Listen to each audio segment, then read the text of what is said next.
Well, when we talk about the doctrine of God and the doctrine of the Trinity, I don't think we can get more foundational than that.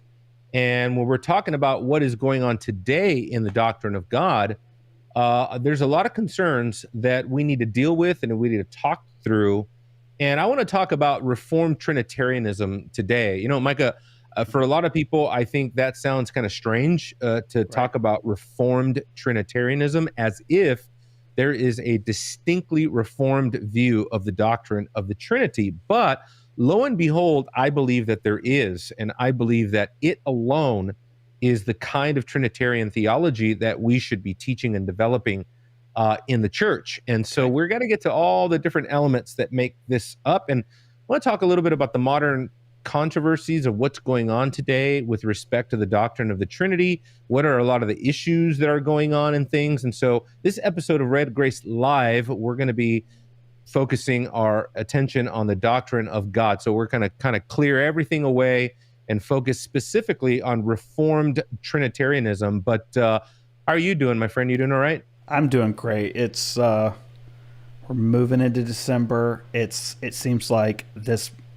year has just flown by so fast, and you know, it's fun. Had a good Thanksgiving, so yep, ready to move on to the end of the year. Yes, it's funny because I just preached a sermon where I talked to my church about self-control. And I told them, I don't know if I was the greatest example of that during the Thanksgiving holiday. Yeah, with the kind of food my mom cooks, man. Let me tell you, it's difficult to exercise self-control. Yeah, I envy that. We had the traditional just turkey and stuffing, and I was so unimpressed with it. So. Oh yeah. No, if anyone's done a Thanksgiving at our house, they know that. Yeah, you'll find a turkey. I won't eat it. I'm usually. But for my wife's Mexican family, there wasn't a tamale to be found, and it just broke my heart. Yeah. Well, where I was, plenty of chips and salsa. Let me tell you that. A lot of good stuff. Yep, a lot of good stuff. So, man, I tell you, Micah, I told you before we started here that a lot of what we're going to be talking about tonight is born out of conversations that I've been having with Dr. Lane Tipton. Actually, this conversation's been going on for a long time. We've been talking about the doctrine of God and the Trinity and a lot of work that he's doing over at the Reformed Forum for a long time. But what's funny is that my relationship with Lane Tipton kind of began because I noticed that he was one of the true Van Tillians that kind of still around. He wasn't a student of Van Til, but he is definitely a proponent of Van Til. And so, initially it had to do with Van Til's apologetics, which basically that's what he's known for. And so together with Bonson and the presuppositional kind of way. But what Dr. Tipton is doing right now in the area of Thomas Aquinas and the Trinity, the doctrine of God, and the Reformed path, as I call it, in developing all of this is really groundbreaking stuff. I mean, some of the lectures, you can already get them at the Reformed Forum. Some of the stuff which I'm very blessed to already have, which no one has seen yet, by way of top secret PDFs and things like that, that he gives to me to kind of look over and things. Just absolutely sensational work that he's doing. And honestly, nothing like it. I was talking to you about it, really nothing like it in the history of the church thus far. And so really excited about that. But one thing that we share in common is that we definitely both believe in advancing this idea of Reformed Trinitarianism over against other ideas of the doctrine of God, the Trinity, and things like that. And that's a balancing act, Sure. That's a balancing act when it comes to the fact that you have to interact with modern scholarship, the fact that you have to interact with ancient scholarship like Thomas and the scholastics, and then you got to interact with the Reformed tradition, which goes all the way back, of course, to the Reformation, especially to Calvin. And then from there, the great systematicians like Turretin and Bavinck and Warfield and others. And then what's happened here, probably in the last decade or so, is that there's been this sort of divergence of opinion, and people have kind of split up into different camps. And what has kind of emerged lately is this sort of resurgence in classical Christian theism. And so we'll get into that, what that is really all about. I've kind of written down some detailed notes, so I'll be looking over at my notes today quite a bit, because there's just some things that we need to get really precise about. So let me have the first word, and then we'll jump into everything related to this subject. Sounds good.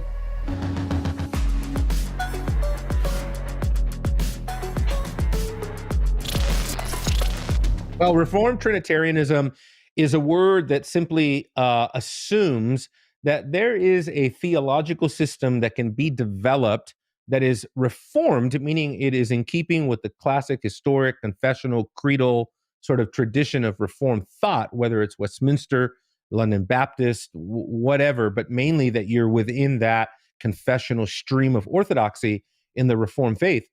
And when we think about Reformed Trinitarianism, it assumes this idea that you can actually have a system of Reformed theology with a distinct Trinitarianism. And so when we talk about Reformed Trinitarianism, we are saying that there is a system of Reformed theology that includes Trinitarianism and your doctrine of God from a distinctly Reformed position, not just a let's say not just a historic Orthodox position, so that you're, let's say, evangelical, or you're in the stream of historic orthodoxy, Christian orthodoxy, going all the way back to Nicaea and the Fathers and things like that.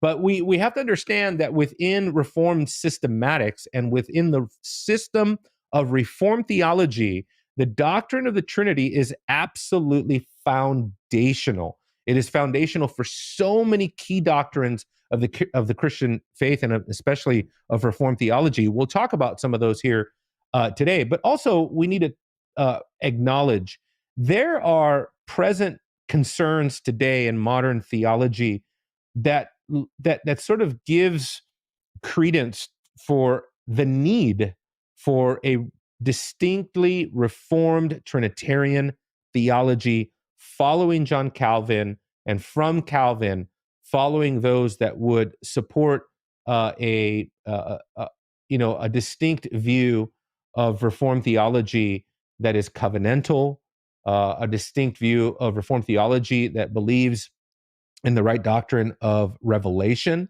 And so this takes us right back to the garden, controversy surrounding nature and grace that we'll have to kind of discuss and define.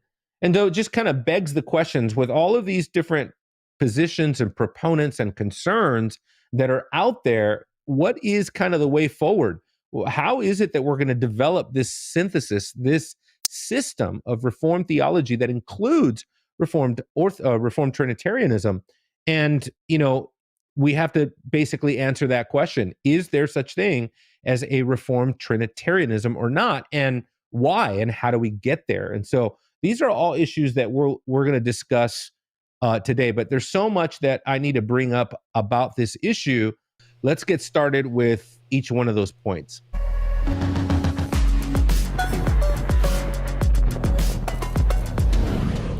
Okay, so Emilio, the one thing that I'm hearing from you is that we need to make a Reformed Trinitarian doctrine. Maybe not, it's not the right word, but no, doctrine's definitely the right word, but theology, yeah. But Trinitarianism is a very foundational, that's what makes us a Christian. It's one of the things that the church fathers kind of went, dukes up, fighting words, and the word heresy was thrown around a lot in the first couple hundred years. So this is a foundational issue. So you're coming to the table with a new doctrine, a new set of rules around this. So what differentiates it between what we've been doing for 2,000 years? Well, yeah. What I'm saying specifically, though, is not that what we're advancing is something new, of course.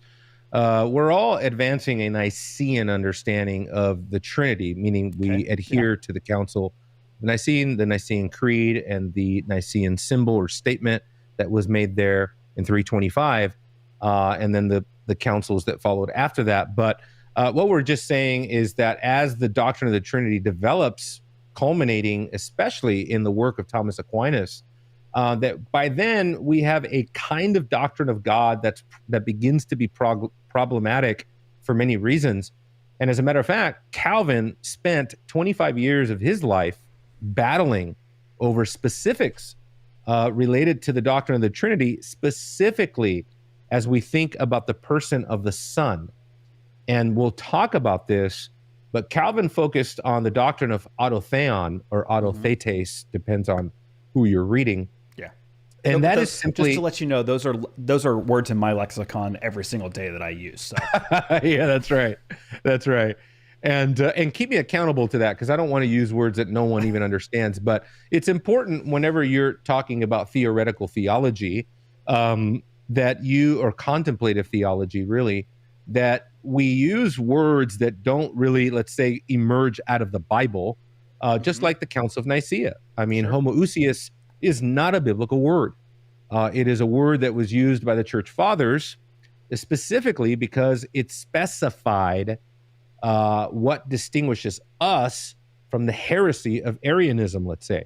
So we have to use, in contemplative theology, we have to use this kind of language in order to be very specific and bring doctrinal specification to what we're talking about. So, autotheos is just this idea of the doctrine of a divine aseity, what is divine aseity?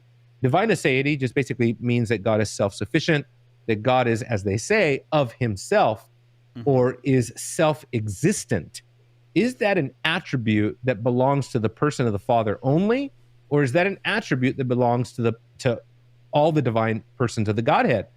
And throughout the tradition that led up to Thomas, the conclusion was that the Father had some kind of principle, priority in the Godhead, where he alone possesses aseity proper, and then he communicates aseity to the Son and to the Spirit, because in a sense, in the divine processions, as they're called, which here we're talking about the way that the Father relates to Son and Spirit as what we would call the divine procession of filiation. So we're talking about the Father begetting the Son through eternal generation, and then the procession of the spiration of the Spirit, as the Spirit proceeds from both Father and Son. That language which I know gets really technical, right? But in that language, what Aquinas and others were basically saying is that neither the Son nor the Spirit possess aseity of themselves, because they do not possess the divine essence of themselves. Even the divine essence of God is communicated to Son and communicated to the Spirit. And Calvin wanted to say, no, that's wrong. And so before we get to all of that, we need to ask some very basic questions in terms of, this issue. I mean, there's nothing more important than this issue right here. And this is one of the features of Reformed Trinitarianism, Micah, that drew me to this line of thinking that really I've spent the last, I don't know how many years I've been now kind of wrestling through these things. It started off kind of slowly, but then it kind of increased kind of over time. And I'll talk about that here in a moment. But when you think about how foundational the doctrine of the Trinity is, what Reformed theology is saying, or here again, we're arguing that Reformed theology should be saying, what it should be saying is this, that because the Trinity is foundational and grounds all of our doctrines, soteriology, eschatology, anthropology, ethics, morality, our cosmology, or our worldview, in all of that stuff, the doctrine of the Trinity is absolutely foundational, let alone our apologetics and our philosophy, our epistemology, and all of these things are directly connected to the ontological Trinity. And that's why, somebody like Cornelius Van Til would say the ontological Trinity, the being of God, the triune being of God, is are controlling concept everywhere in all aspects of theology. And I would argue that Van Til, not only was he right, but he couldn't overstate that. That is a super, super important question, but as we're thinking about the Trinity, we recognize that there is only one true and living God and only one orthodox position on the doctrine of God. If you're not Trinitarian, you're a heretic and you're not saved. It's that simple. And yeah, because you can have variations of Trinitarian thought. You may subscribe, like Aquinas, to the communication of essence through eternal generation, or you may subscribe to Calvin's autotheos, which I do. I wouldn't say that, if you don't agree with Calvin, you're not a Christian. Right. And neither would, and I don't think Thomas would either, because in his book, in the book by Brandon Ellis on the divine aseity of the Son, and his work on Calvin, Brandon Ellis shows, in fact, that the most staunch defender of Thomas Aquinas believed that Calvin was orthodox, Robert Bellarmine.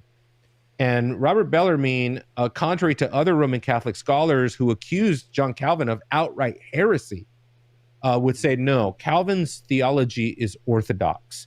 So we're not asking the question here, is Calvin Christian or non-Christian? Is he orthodox or is he a heretic by Nicene standards? But it just goes to show that there's variations in the doctrine of the Trinity and the doctrine of God, and you can have good brothers and sisters that disagree on these issues. But Reformed Trinitarianism is really asking this question because we understand that the Trinity is so foundational and integral to all of your theology, to everything. And so, even though there can be variations of thought, there is limitations as well. Maybe one example right now would be the issue of subordinationism. There is subordinationism, let's say with a capital S, that is outright heresy, that basically espouses that the Son is ontologically less than the Father. And yet there are other views that are kind of going toward a subordinationist thought that might be healthy or unhealthy, but that may still be regarded as Christian. So we have to be careful there, in terms of the mudslinging that can go on. But that doesn't mean we back off, or that doesn't mean that we don't pursue this with all vigor, because, of course, there's only one real doctrine of God. Everything else is paganism. And so we have to, we've got to be careful, very, very, very, very careful there with what we do with that doctrine. So I don't know if that provokes any obvious questions for you. Well, but it does, because I know that we've talked about it in the past, but can you kind of go back and just give me a quick definition on the autotheon that was talked about with Calvin? Yeah, absolutely. So, right. So autotheon or autothetes is this idea that the Son does not derive the divine essence or the deity, his divinity, from the Father. And so by implication, neither does the Spirit. Right. And so what Calvin wanted to argue with autotheos or autothetes is that when the Nicene Creed says that the Son is God of God, there are two ways to take that. Yeah. Either that is the language of procession, or we could interpret that as the language of essence. And so this provoked in Calvin and others, and Brandon Ellis brings this out wonderfully in his book, but what is known as the two ways of speaking, which is one at the essential level. And what Calvin and even Thomas made these distinctions, but I don't think he was consistent, that at the essential level, the Son does not derive the deity, and the essence is not communicated. Calvin believes that. Thomas says that, but then he contradicts himself maybe in other places of his writings. And so autothetes just basically means that the Son is self-existent, and that the attribute of divine aseity belongs to the Son as much as it belongs to the Father or the Spirit. And in that way, what you have is you have equal ultimacy. And this is what I've been arguing for years now. If I've been arguing that when we're talking about the divine Trinity, we have to, after all of our debates are over, after all the factors are considered, we have to arrive at equal ultimacy, meaning that for God, oneness and threeness are equally ultimate. And that is a mystery of mystery, ineffable, incomprehensible mystery. So if you don't have equal ultimacy, you can very easily start rationalizing all these issues away and not know what kind of the difference between Aristotelian logic and biblical Christianity and Platonic thought and, that kind of stuff. So you got to be very careful there. Now, let me just give kind of a personal testimony, Micah, of why I got interested in this discussion in the first place. Okay. Because, I've been interested in the doctrine of the Trinity, obviously, since I've been a Christian. Sure. And mainly for apologetics reason, meaning like apologetically defending the doctrine of the Trinity, let's say against Jehovah's Witnesses or Mormons or Muslims or whatever. Okay. But really lately now, my interest in Trinitarian theology has been more for the theological side. As I mentioned in our, as we open this show, that the doctrine of the Trinity is absolutely foundational to every other aspect of your theology. And I think this is where Lane Tipton's work, as it continues to come out, and especially eventually as it goes towards publication, hopefully sooner than later, a couple years, 3 years, I don't know. But this is what it's going to show, that it entails, there's an entailment involved, that your Trinitarian theology entails covenant theology. It entails soteriology. It entails eschatology, anthropology, and your doctrine of revelation, meaning like how God reveals himself. Like think categories like natural theology, general revelation, special revelation, those kinds of things. Right. It has a impact on the total Christian worldview, and that cannot possibly be overstated. So there's no way to exaggerate the impact that the doctrine of the Trinity will have on your theology. Now, maybe a lot of folks, even as they're listening to this, will kind of grapple with, wait a minute, but what? How? I don't really see the connection. Well, let me ask a question in that kind of vein. I love camera gear. I love the camera that I'm shooting on is different from the camera that's kind of right over my shoulder here. And I can go down the list and I can tell you everything that's different about the two cameras, even though they're only a generation apart. It's the same camera, just version 2, version 3. Why do I need to invest the time into studying what you're talking about? Because I've always just taken the Trinity as God is not the Father is not the Son, but he is just as equal, and the Holy Spirit, just the same. He's not the Father, he's not the Son, and I've just kind of let it be and not really given it much thought beyond that, and just the knowledge that, like you just said, Mormons and Jehovah's Witnesses, they would all find fault in that, and I can kind of sit down and argue with those guys as far as why that's a necessity. But why is it important for, I'm going to say, regular Christians like myself to really dive deep into what you're talking about, and it not be just the pastoral thing that somebody should do, but it be the layman thing that we should do? Yeah, that's an excellent question. And I think that there's kind of a manifold answer to that question, Micah, because on the one hand, we all care about theology. If we love the Bible, if we're students of Scripture, we're going to care about what the Bible says about theology, and we're certainly going to care about historic Christian doctrine. And so we have to care about church history. And Christianity did not begin in the 20th or 21st century. We have, millennia of time behind us, and we stand on the shoulders of giants. And there is a clear creedal, confessional, legacy to Reformed theology that we have to appreciate and respect. And we have to, they're there to help us, and they're there as wonderful guides and checks and balances for us. But there's also the issue of error, and any academic error, usually doesn't stay in the academy. A lot of academic error comes right into the church. And I remember this with the New Perspective on Paul, for example. It all began in the seminaries. It all began in academia. It all began with, E.P. Sanders and N.T. Wright and James Dunn and people like that. And before you know it, N.T. Wright becomes kind of a evangelical name. He writes little catchy, books with, catchy titles, and they make their way into the bookstore at a good church, when churches used to have bookstores, especially if they're studious and have good substantive bookstores and things like that. But these ideas, they get trickled down into the seminaries and Bible colleges, and then that finds its way into the churches.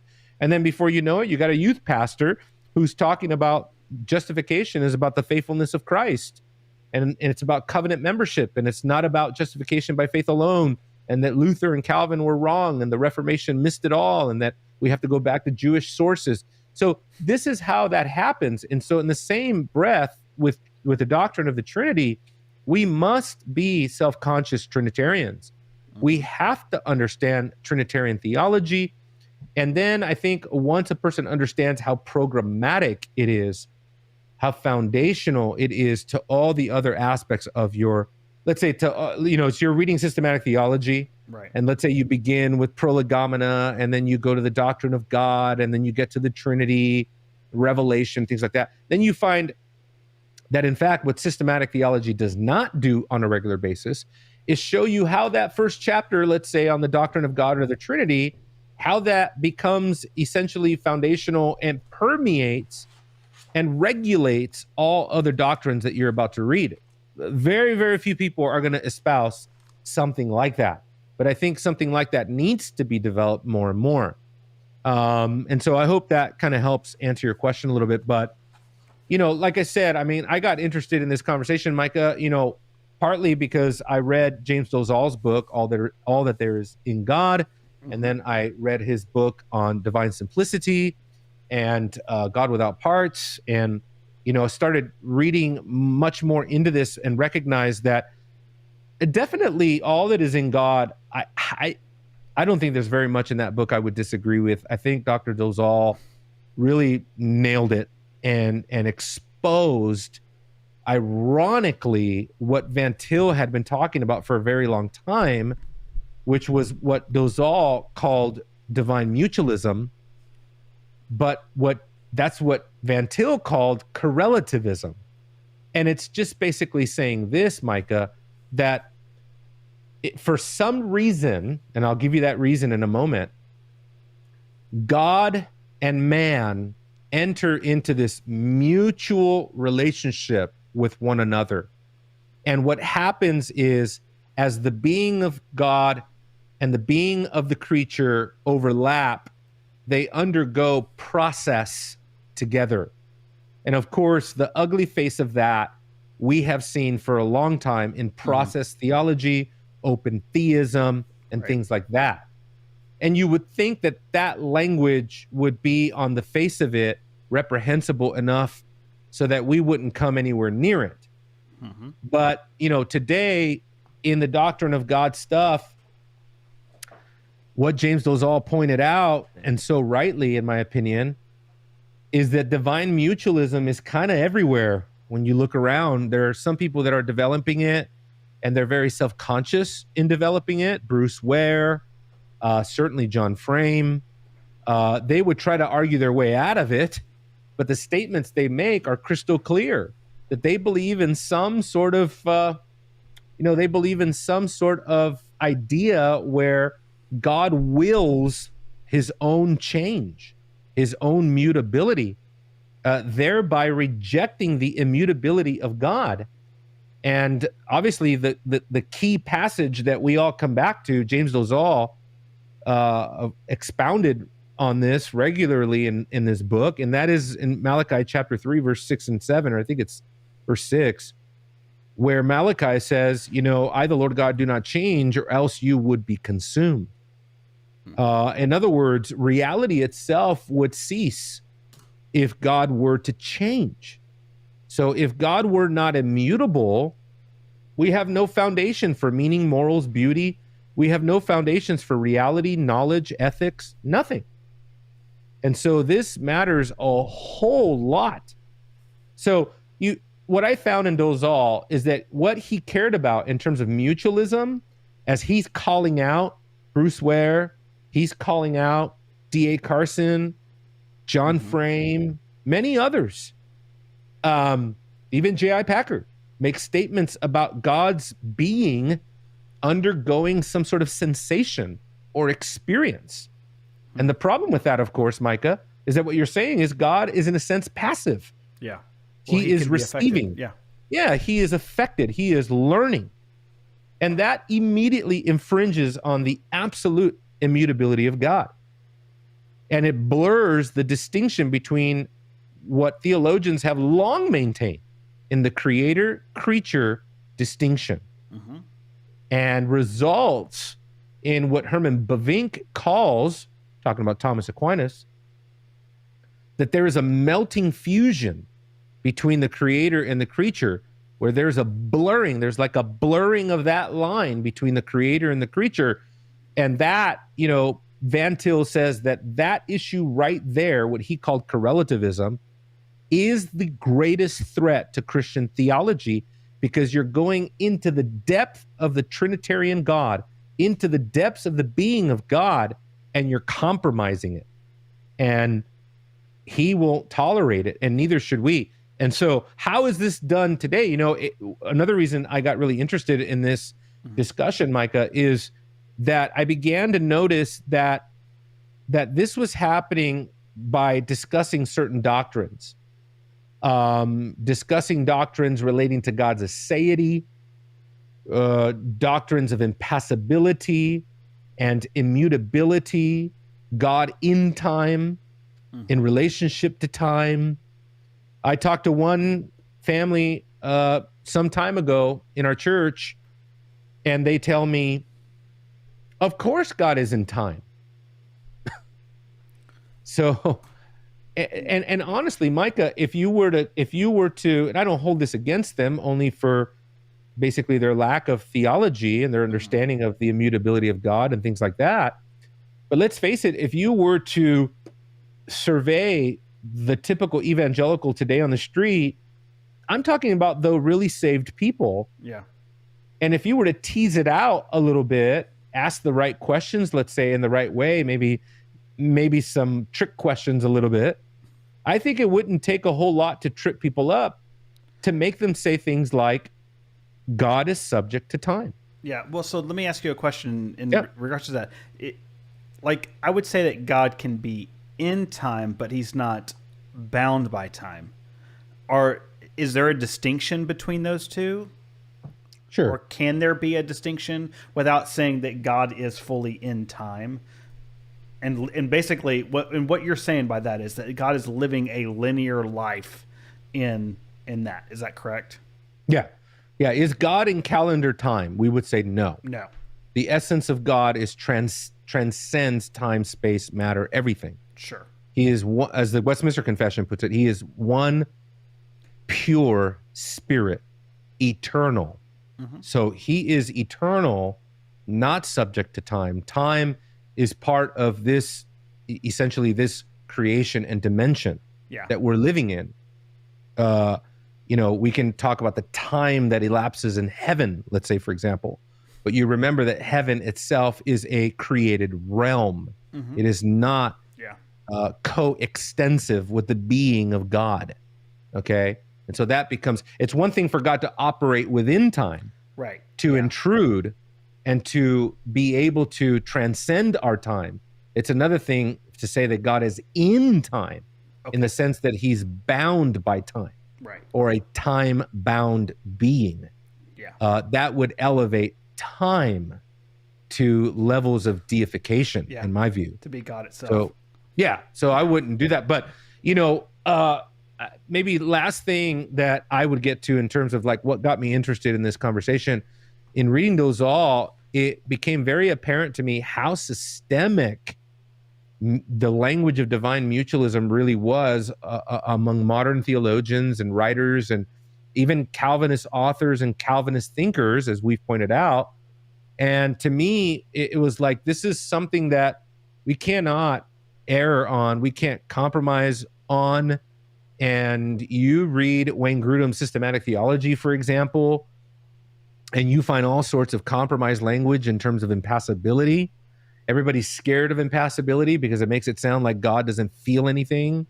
And so he's kind of an unemotional, sort of static, kind of cold reality, right? Whereas from a Reformed perspective, a confessional perspective, and even a Thomistic perspective, this is where Thomas was right, in my opinion, is that I do believe that God is pure act. I do believe that God is fully actual, in other words, that there is that he is fullness of life and joy and peace and grace and love and all of these things. He is the fullness of those things. So he cannot deviate from the perfection of that fullness and that standard of absoluteness. Another reason why the confession says that God is absolute, because God can't increase. So his emotion cannot go up and it cannot go down. And so that only is something you will say if you believe in a certain notion of God's relationship to creation, time, to the creature, to the future, these kinds of things. But it's not something that you will say if you are, in my opinion, just regulated by a proper understanding of the immutability of God, a proper understanding of the language that the Bible uses anthropomorphically, right? Like language that relates to humans, to creatures, used of God, used to describe the being of God. And why is it used to describe the being of God? Well, so that creatures can understand the being of God, right? And so that becomes very important. So let me transition a little bit here, Mike, unless you got another question for me. But no, I have 100, but we can move on. Yeah, well, because I think right now the nature of the discussion right now is very, very important. And, it's important for us today to know that these problems are not going away. Right. These authors are still writing. These positions are still being proliferated. And there are several positions out there that are concerning for your doctrine of God by different proponents. Bruce Ware, for example, seems to be calling for some kind of middle ground between open theism and classical Christian theism. Some middle ground where God in some way can be said to will his own mutability. And certainly we do not want to embrace something like that. And John Frame, who's done a lot of fine work in apologetics and philosophy, John Frame in his Systematic Theology very clearly articulates this sort of dipolarism, this idea that God, exists in two modes of being, that he has a historical mode of being and he has an eternal divine mode of being, and that depending on what mode of being he's operating in, that's an actual predication of the being of God. That in the historic mode of being, God is able to change with the creation. Again, we have to reject all of these sort of dipolarities, two different realities in God, two different modes of being, of existence in God. Absolutely not. Scott Oliphant, of course, was kind of making the rounds some time ago now, because he wrote some things, specifically in his book, God with Us, where he argues that, again, God changes, but in Scott Oliphant's mind, he changes because he makes covenants with man. And in the covenant ratification process, according to Scott Oliphant, God adds additional features or properties, what he calls properties. He adds certain properties that he otherwise did not have. And so again, you have God and creation developing together and entering into this correlative situation, which is mutualism. And so Scott Oliphant, of course, it became very apparent what he believed, and I think he's tried to recant some of these positions, but who knows? Scott Oliphant goes so far as to say that in the garden, let's say in the situation with Adam and the covenant of works, that because God enters into covenant with man there is a sense in which God subjects himself to the limitations of his creatures, so that God does not even know where Adam is. So when God asks Adam, Adam, where are you? As he's hiding in the bushes, remember? He actually doesn't know where Adam is. And so, I mean, that should cause Micah to break in at this point and say, what in the world? Yeah, that is kind of a what in the world kind of a thing, because if God's omniscient, then how can he not know? Well, that's exactly what we're saying, Micah, is that the omniscient God of the Bible, according to Scott Oliphant, has taken on a new property, a new feature that limits him in relationship to his creation. So he kind of condescends, he comes down to our level and enters into our creaturely limitation, as it were. I only believe that God did that once in Jesus. Not even in Jesus. Well, okay. You're talking about the hypostatic union. Yeah, and I'm making actually. I'm making and I'm a glad gross I know what you mean by that. Yeah, I know what you mean by that, but it brings up a good question or a good point that we have to distinguish between, God essentially, and let's say God in what he did through the Son in the incarnation, as the Son came into this world and in his humanity experienced the limitations to his deity, that he didn't, in a sense, have independent use of divine attributes for the purpose of accomplishing redemption. And so for a moment in time, right, as Hebrews says, he was lower than the angels, right? And so for a moment in time, the divine Son, by taking on human flesh, he limited himself, right? And in a sense became one of us, right? And became fully man, and did not know the time of his return.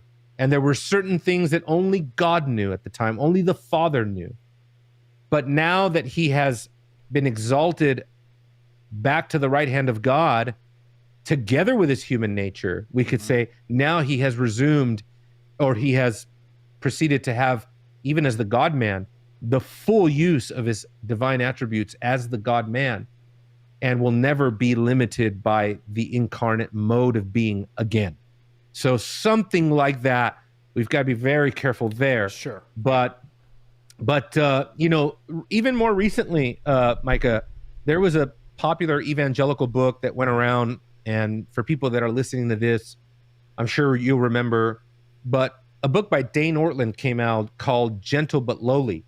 And I knew people that liked the book. And I'm not saying there's nothing in the book that's not good, that, doesn't teach us something about the character and the perfections of Christ and the person and work of Jesus Christ. But within this book, I found the language, I have the book, and I found the language, again, of mutualism by, in a sense, denying the impassibility and immutability of God. Because Dane Ortland says that God in his being, not God in his work or his missions or something like that, not in the way that God reveals himself or anthropomorphically, but in his being, that God undergoes sort of emotional convulsions. and we in the book, he actually says that it is our sin that makes us most attractive to God. And that God is excited, in a sense. He becomes excited about the potential to save sinners. And it's very dangerous language. Yeah. And Micah, I can go on and on and on and on to list different names and authors and theologians that, in my opinion, have slipped into this way of talking. Sure. And it's not good, man. It's not good. And this brings up the issue of anthropomorphic language. Because when people go from listening to what I'm talking about right now and then go read their Bibles, and it talks about God repenting, relenting, that God was grieved, that God changed his mind, right? All of this language that you're going to read about in Scripture, right? That it's well-pleasing to God. All of this language, that he rejoices over you. Whatever it may be, you may be thinking that what Scripture is saying is that God actually expresses this change in his mind, or that he undergoes this experience in his emotion. But this is what Herman Bavinck called fearless anthropomorphic language. And what he's saying there is that the Bible does not shy away, neither should we, does not shy away from using anthropomorphic language of God. And Bavinck lists, just dozens of categories of anthropomorphic language where he talks about that, like, it's totally anthropomorphic because he uses language all the way down, like childlike language, right? And so God is accommodating us. He's condescending. He is using language appropriate to the creature so that the creature can understand something that is infinitely and eternally true about God. Right. And so that it seems like over the years, the use of anthropomorphic language may be the primary way that people on a practical level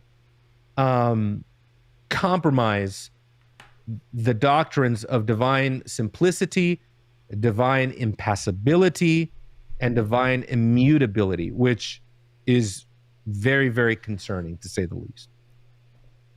Very concerning.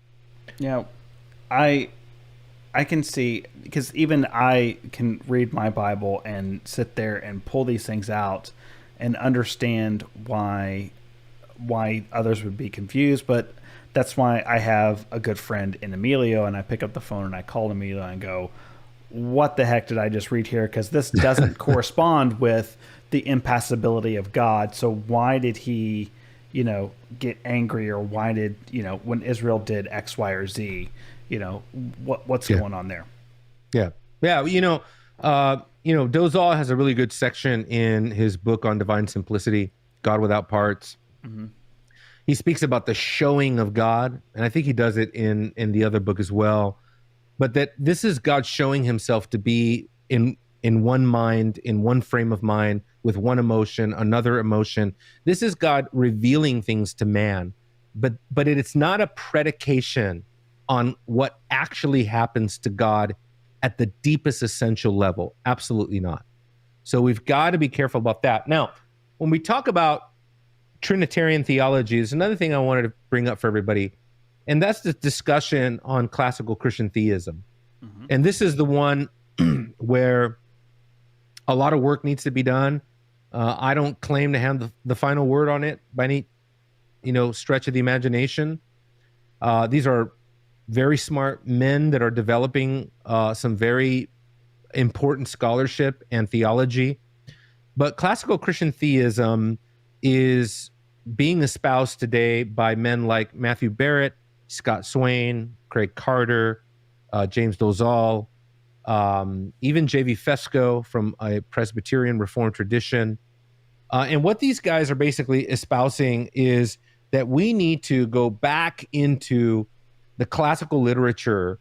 We need to go back to Thomas. We need to go back to Peter Lombard. We need to go back to Bellarmine and many, many others. And we need to retrieve the language and the Trinitarian grammar of the classical tradition, the scholastic tradition, and we need to retrieve it in order to reorder it for a new day, to basically inform ourselves in a more historic fashion. And really, what I have found from these men is that they're not interested in advancing Reformed theology at that point. It doesn't look like it. It looks like what these guys are trying to show is the Reformers' dependence on the classical Christian theistic tradition. It's also known as the Great Tradition, going back and retrieving the fathers, going all the way back to Augustine, going all the way forward to Aquinas, and that really it puts the Reformers in a sort of dependent position. And they tried to show numerous instances in which Reformers look back at the sentences by Peter Lombard or the Summa or his Summa contra Gentiles or contra the Gentiles of Thomas, and try to show how that they are pulling from this tradition and didn't have a problem with it. And of course, the one person that did have a problem with it was John Calvin. Because Calvin said that, yes, there's a lot of good there, and yes, we can retrieve, in a sense, some of the things that are found in Thomas Aquinas, but at the end of the day, they failed to present a Trinitarian theology that is equally ultimate, where the Son possesses all the divine attributes, even as the Father, where we do not join with Eastern Orthodoxy or with Thomas Aquinas whenever he espouses the language of the fountain of deity residing in the Father. So in that Trinitarian system, the Father becomes primary in the Godhead, and everything that relates to the unity of God is derived from the Father first, and then communicated to the Son and the Spirit. And so again, you have a situation where you have the Father being more primary than the Son. And so for a lot of these scholastic type thinkers, the Father possessed aseity, but the Son did not. The Son was granted aseity. And so it just becomes very, very important there. And then when you look at what is going on with the attempt to retrieve Thomas, that's the big one. I mean, I would say Peter Lombard is profound, and good luck reading his sentences. I've read quite a bit of them, and it's very difficult reading. It's very difficult to follow the train of thought consistently. But a lot of this goes back to Thomas Aquinas. And by the time you get back to Thomas, you start understanding, man, that you are retrieving the theology of a Roman Catholic. And you can say, well, everybody was Roman Catholic back then. Okay, that's fine. But remember that for Thomas, you can't just, cherry pick him and go and sift his theology out without acknowledging at least that everything that Thomas is doing is coming directly from his architectonic thought, his system. And in the system of Thomas, something like the divine aseity issue, communication of essence, is inseparable for Thomas Aquinas to his beatific vision, to his vision of the elevation of man, deification of man, the exaltation of man by deifying grace, and these kinds of subjects that I think at a more common level, they're the reasons why most people acknowledge, well, this is what's wrong with Rome. This is what's wrong with Roman Catholicism. It turns into a sort of infused grace, not a sort of, an issue of grace leading to justification and you're standing before God. It has more to do with, grace that actually turns you more righteous than the grace that declares you righteous in a forensic covenantal act. So For those reasons, Thomas becomes very problematic. It becomes very, very sticky. And so what you're getting from Thomas is a much bigger worldview than people may want to admit. Now, Micah, pretty soon here, I think next month, we're going to have Lane Tipton on. And I know that what I did right there was probably get into areas that you're not familiar with, not a lot of people are familiar with. Sure. But for those that are familiar, I just feel almost inclined and almost obligated to start kind of raising awareness that when you read books, and I've got them laying all over the place, but when you read books by Matthew Barrett and others, and to the degree that they are pointing you in the direction of Thomas Aquinas, even, Reformed guys like J.V. Fesco,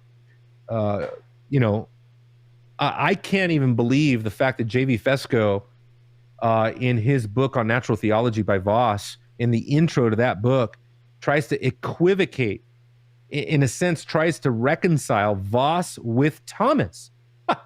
When actually Voss, if you read the Reformed Dogmatics, Volume 1, I mean, there couldn't be anything more diametrically opposed. There you go, right there, brother.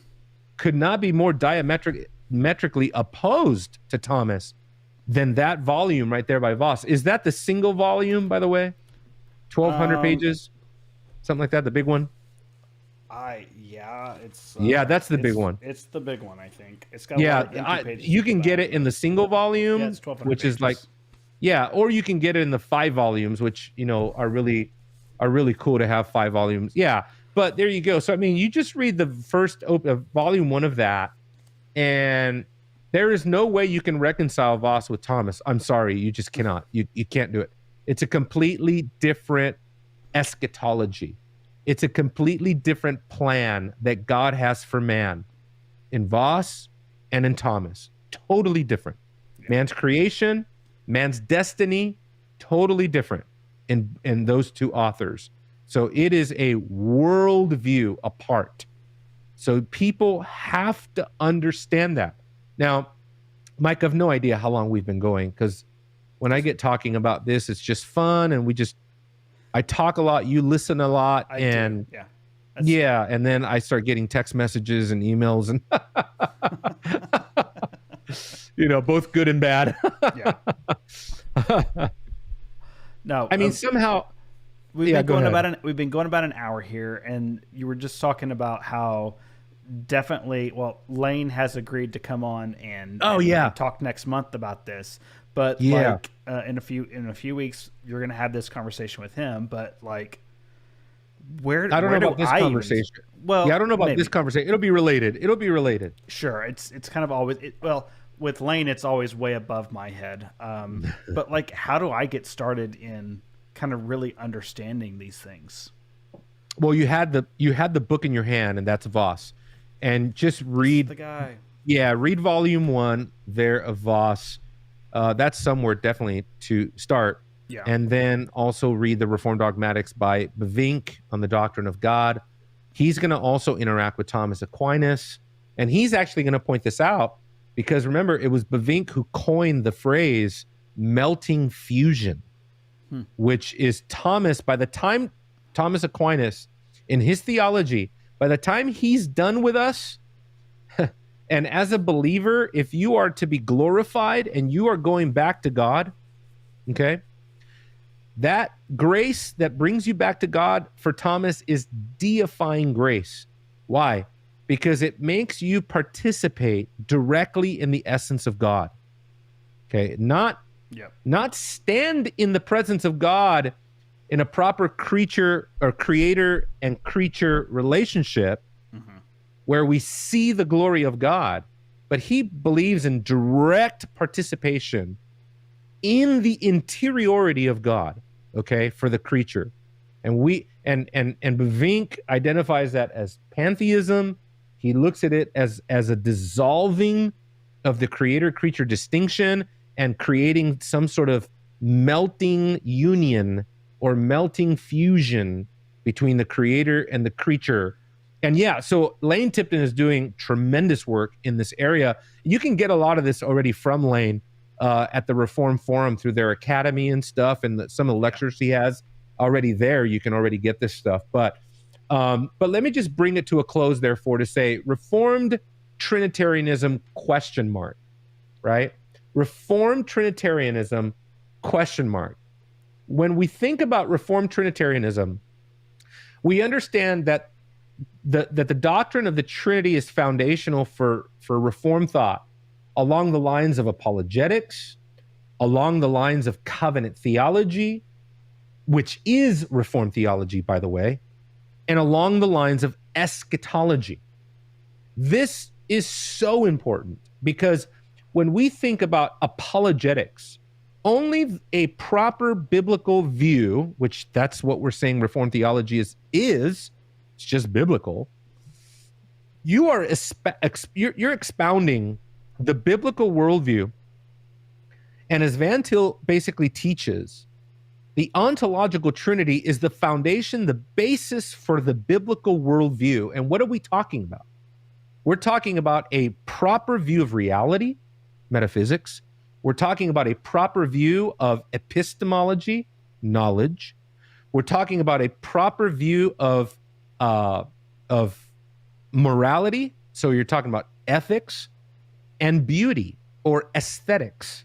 Okay? And all of those are comprised together in biblical cosmology. With a deficient understanding of the being of God, your entire apologetical system is suspect, and it is weakened, and it is subject to some kind of synthetic kind of Christian worldview where it's partly revelatory, partly Aristotelian, Platonic, rationalistic, intuitive, mystical, whatever. Okay? Just humanistic, not strictly biblical. So we don't want to synchronize biblical Christianity with non-Christian thought. We want everything regulated by the revelatory process. We want biblical revelation to regulate all the different wings of philosophy and the encyclopedia of knowledge. We want everything regulated by the biblical worldview, and that is all grounded in the doctrine of the Trinity. Covenant theology, no different. When we talk about man being created in the image of God, this is Voss. What Voss is basically saying is that the image of God is a representation of God in the sense that just like God has this exhaustive relational character, and then Van Til, because God has this exhaustive representational character where the members of the Godhead, they permeate, they indwell each other, and they represent each other.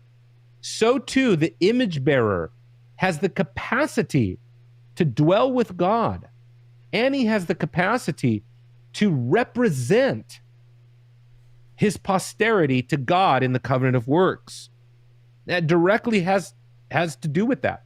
So then your covenant theology is affected through the ontological Trinity, the principle of indwelling within the Godhead, and the principle of dwelling places of God, whether it's man or the temple or whatever, that comes directly out of the principle of indwelling within God. So it's very profound, no way to articulate all of this here. And eschatology. How is man going to be brought back to God?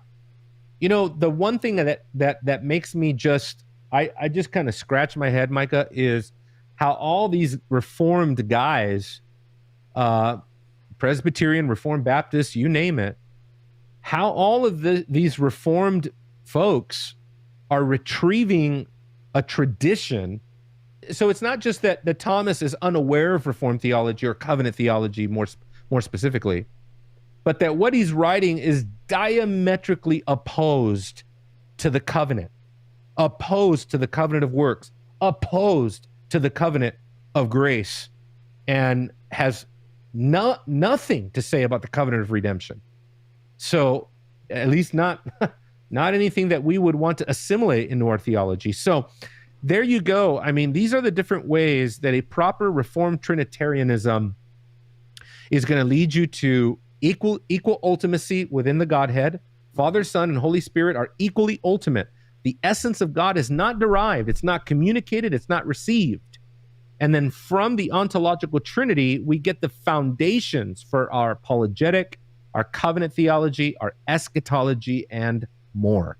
So, man, I tell you, this is kind of like we can do a series on this, right, forever. But yeah, this is what I've been thinking about lately here, and so I thought I'd bring it to the show and discuss it for a little while.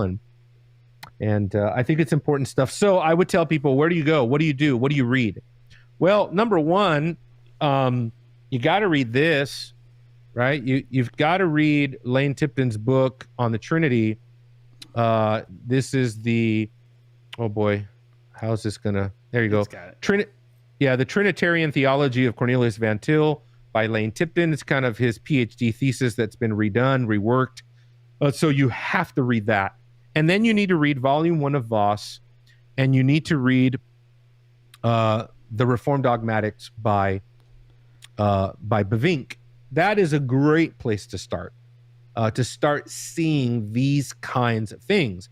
And then beyond that, I would certainly tell you, you need to subscribe to the Reformed Academy on the Reformed Forum, and you should work through the lectures by Dr. Tipton on all of these issues, because I think, as I've kind of looked out at the landscape for several years now, Micah, I think Lane Tipton is doing remarkable work. I don't just say that. I think his work is seminal, foundational, groundbreaking. It's innovative in the sense it's kind of scintillating, right? But it's incredibly orthodox and 100% Reformed in that sense. So very, very much would lead people to that. So good stuff. A lot of content. We talked about making short videos, right, Micah? Well, this was we're at like an hour and like 45, 50. No. I'm saying minutes. we talked about cutting up clips and putting out little short clips and videos. You got about 1 million in this episode. Oh yeah, you're gonna have to give me time points on every single one of them, because again, that's right. My eyes kind of went screensaver at a couple points. Yeah. Well, good stuff, man. All right, brother. Well, good. Thanks for joining me for another episode of Red Grace Live, everybody. Thanks for joining, and make sure you subscribe, share, pass this show around, and give us your thoughts. You can reach Micah with that. Yep. Somewhere. Yeah.